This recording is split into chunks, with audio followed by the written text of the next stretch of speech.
حضرت ابو ہریرہ والدہ کی مار کھا کے آتے ہیں، روتے ہوئے رحمت للعالمین کی بارگاہ میں حاضر ہوتے ہیں، عرض کرتے ہیں حضور ماں نے مارا ہے۔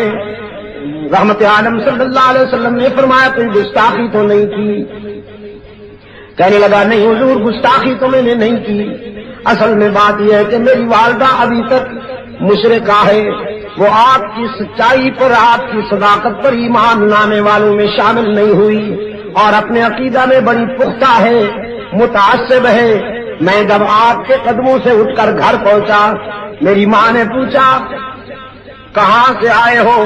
میں نے عرض کیا میں وہاں سے آیا ہوں جہاں جبرائیل بھی عاجزی سے حاضر ہوتے ہیں، رحمت للعالمین کے قدموں سے آیا ہوں۔ میری والدہ جوش میں آ گئی، نے فرمایا پھر تو نے کیا جواب دیا؟ ابو ہریرہ کہتے ہیں عقل و خرد کو چھو نہ سکا وہ تمام عمر، عقل و خرد کو چھو نہ سکا وہ تمام عمر، جادو تیری نگاہ کا جس پر بھی چل گیا۔ میں نے ماں سے کہہ دیا صرف تیرا گھر نہیں ساری دنیا کو چھوڑ دوں گا لیکن آمنہ کے لال کا دامن نہیں چھوڑوں گا، ساری دنیا کو چھوڑ دوں گا لیکن رحمت للعالمین کے قدموں سے جدا نہیں ہو سکوں گا۔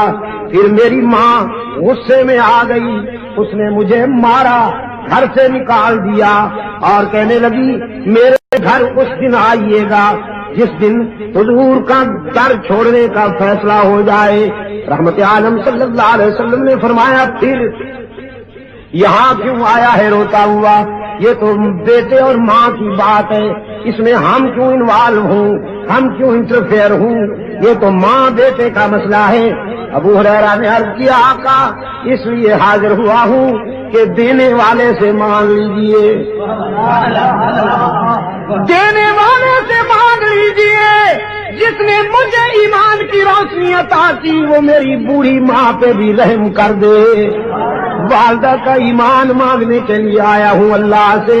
رحمت عالم صلی اللہ علیہ وسلم نے ہاتھ اٹھا دیے، اللہم اہدی ام ابی ہریرہ، اللہم اہدی ام ابی ہریرہ۔ الہ العالمین میں التجا کرتا ہوں ابو ہریرہ کی ماں کو ایمان عطا کر۔ ادھر حضور کے ہاتھ اٹھے، ادھر ابو ہریرہ دوڑ گیا، دوڑتا چلا جا رہا ہے۔ لوگوں نے دیکھا ابو ہریرہ جیسا درویش کبھی اونچی آواز سے بولا نہیں، کبھی تیز قدموں سے چلا نہیں، آج دوڑتا جا رہا ہے، پتہ نہیں کیا ہو گیا۔ کسی نے دامن پکڑ کے پوچھا ابو ہریرہ کیا بات ہے؟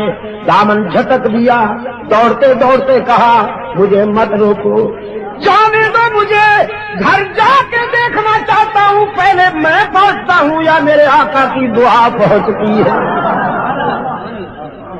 گھر پہنچا، دروازے سے دستک دی، اندر بولی والدہ من بالباب، کون ہے میرے دروازے پر؟ ابو ہریرہ نے عرض کیا ماں جی اگر تیرے بوڑھے ہاتھوں میں قوت ہے مارنے کی تو بیٹا پھر حاضر ہو گیا ہے مار کھانے کے لیے، دروازہ کھولو۔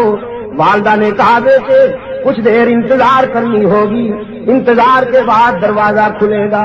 ابو ہریرہ کہتے ہیں میری والدہ کی آواز کانوں میں پڑی، میرے ضمیر نے فیصلہ دیا کہ رحمت للعالمین کا تیر نشانے پہ لگ چکا ہے۔ آواز میں کفر کی تلخی رخصت تھی، ایمان کی لذت کار فرما تھی۔ تھوڑی دیر کے بعد دروازہ کھلا، فرماتے میں نے غور سے دیکھا والدہ کے چہرے پر ایمان کا سورج طلوع ہو چکا تھا، سفید بالوں سے پانی ٹپک رہا تھا۔ میں نے پوچھا دیر سے دروازہ کھولا؟ کہنے لگی ہاں تیرے آنے سے کچھ دیر پہلے میرے دل پہ چوٹ لگی، میرے ضمیر نے فیصلہ کیا وہ زندگی بھی کیا زندگی ہے جو رحمت للعالمین کے قدموں سے دور گزر رہی ہے، وہ زندگی بھی کیا زندگی ہے جو رحمت للعالمین کے غلامی سے دور گزر رہی ہے۔ تو بیٹا نہائی ہوں، اپنے جسم کو غلاظتوں سے صاف کر بیٹھی ہوں، پانی سے نہا لیا ہے میں نے، اب جلدی سے رحمت عالم کے قدموں میں پہنچا دے تاکہ میرے روح کی کثافتیں تیرا قائد اسلام کے ایمان کے آب حیات سے دھو ڈالے۔ عقل و خرد کو چھو نہ سکا وہ تمام عمر، جادو تیری نگاہ کا جس پر بھی چل گیا۔ اس نے یوسف کو دیکھنے والیاں تو انگلیاں کٹوا دیتی ہیں، ایمان نہیں لاتی، لیکن اللہ نے اپنے محبوب کو وہ حسن عطا کیا کہ دیکھنے والے پہلے ایمان لاتے ہیں پھر گلے کٹوا